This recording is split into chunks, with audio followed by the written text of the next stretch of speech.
All right, let's get right into it. We're about to explore something really fascinating, the deep connection between our mind and our body, and whether we can actually hack our own experience of discomfort. So let's start with a number, 80,000. That's not just a statistic. That's the number of lives lost to opioid overdoses every single year just in the United States. It's a huge number, and it tells us we have a real crisis in how we manage discomfort. But what if we've been looking for the answer in all the wrong places? I know, it sounds a little out there, right? But seriously, what if two things that seem like polar opposites, the intense shock of an ice bath and the focused calm of clinical hypnosis, and we're talking real science here, not stage tricks, what if they could unlock a powerful way to control our own biology without any pills? That's exactly what we're going to unpack. So yeah, this seems like a really strange pairing. But it turns out the scientific evidence that connects them is surprisingly strong and pretty direct. Let's take a look at the data. So how in the world do we know these two things are linked? Well, researchers did the most straightforward thing you could imagine. They put people into some pretty uncomfortable cold situations, and then they tried using hypnosis to see what would happen. And the results, they were pretty incredible. Just look at the difference here. I mean, this is what's so amazing. In one study from 2007, people could handle the cold for about 2 minutes on their own. But with hypnosis, that number jumped to almost 7 minutes. That is more than a 3 times increase in tolerance. That's not a small effect. That's a massive, game-changing result. And get this, it's not just about distracting yourself or thinking happy thoughts.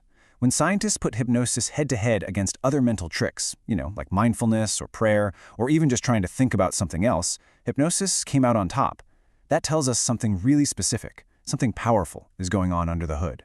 And this isn't just some one-off, quirky finding. We're talking about multiple large-scale meta-analyses, which are kind of the gold standard for scientific evidence. They all confirm that the effects of hypnosis on discomfort are real, they're strong, and you can see them again and again. The science here is absolutely solid. Okay, so we know it works, but the big question is how?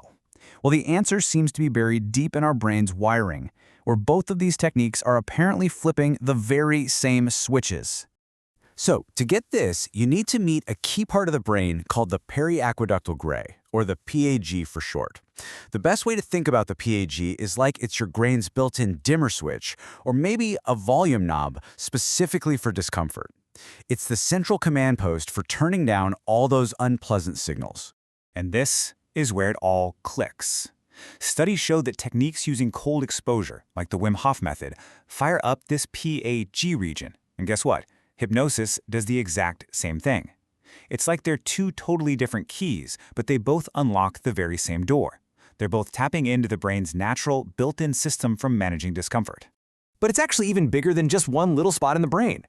The research is showing that things like cold water immersion actually boost communication across large networks in the brain. So different areas start talking to each other more efficiently. And that doesn't just help with stress, it also gives your mood a real boost. Now this next part, this is probably the most mind-blowing piece of the whole puzzle. Both of these practices allow people to gain conscious, voluntary control over parts of our body we've always been taught are completely automatic. We're talking about being able to intentionally fire up your own fight-or-flight response and then dial it back down, on command. For the longest time, science thought that was just impossible. So we've talked about the brain's hardware, right? The wiring. But what about the psychological software that's running on that hardware? Well, it turns out that both cold plunges and hypnosis rely on a shared set of mental skills. You could even call them mind tricks that, and this is the important part, anyone can actually learn.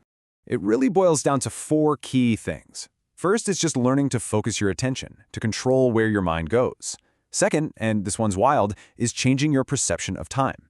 Third is learning actual strategies to override your body's panic response. And finally, and maybe most importantly, is building self-efficacy, that rock-solid belief that you can handle this because you've done it before.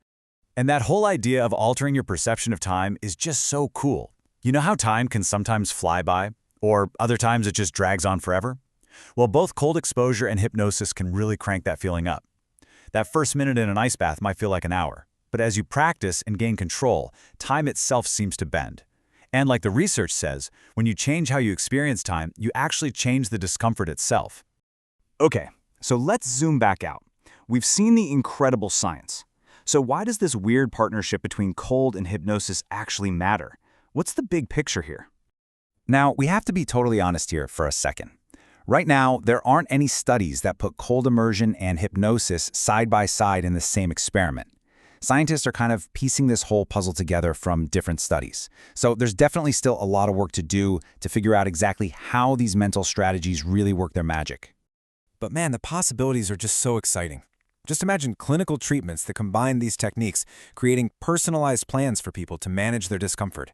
This could completely change how we train for stress resilience.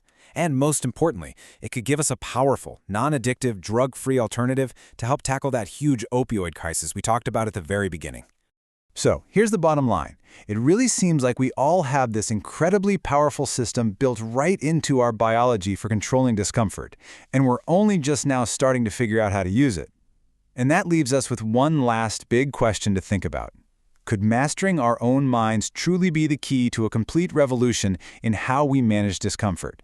The evidence sure seems to suggest it's a question we need to be asking.